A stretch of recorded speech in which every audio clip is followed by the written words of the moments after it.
ஒரு முழு கோழி உங்ககிட்ட கிடச்சிது அப்படின்னா இதை ட்ரை பண்ணுங்கள். இந்த மாதிரி மசாலாவெல்லாம் கொட்டிட்டு அதை நல்லா மிக்ஸ் பண்ணி விட்டுக்கோங்க. அப்புறம் கோழி எப்படி அங்கிட்டு கிடமா கோடாக போட்டு விட்டுட்டு ஓரமாக தூக்கி ஊற வச்சுருங்க. அப்புறம் ஒரு குழியை தோண்டுங்க. ஒரு குறிப்பிட்ட அளவு இந்த மாதிரி ஒரு குழியை தோண்டிட்டு சென்டரில் ஒரு கம்பியை அரைஞ்சிட்டு சுற்றி வாழையிலையை வச்சுட்டு அந்த கோழி எடுத்து கதக்குனால ஒரு குத்திடுங்க. அப்புறம் கெட்டு கம்பி எடுத்து அப்படியே சுற்றி விட்டு அதுக்கப்புறமா இந்த மாதிரி அலுமினியம் ஃபாயில் பேப்பர் கிடச்சிதா அப்படின்னா அந்த ஃபாயில் பேப்பர் இந்த மாதிரி மேலே அப்படியே நல்லா சுற்றி கவர் பண்ணி விட்டுட்டு அந்த ஆயில் டின் எடுத்து மேலே கவுத்திட்டு சுற்றி கம்பு விரவெல்லாம் போட்டு கொளுத்தி விட்டுரும். நல்லா கொளுத்தி விட்டு முடிஞ்ச அப்புறம் எடுத்து பார்த்தா எப்படி இருக்கும் தெரியுமா?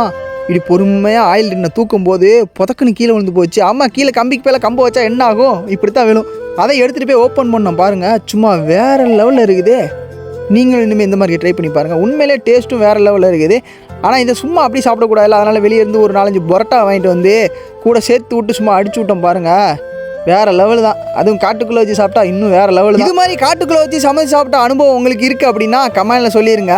சாரி, இது பதில் கூட சொல்லாமல் என்ன அடி அடிக்கிறாங்க பாருங்கள். நீங்களும் ட்ரை பண்ணி பாருங்கள். அப்படியே லைக் பண்ணி சப்ஸ்கிரைபை தட்டி விட்டுருங்க. தேங்க்ஸ் ஃபார் வாட்சிங்.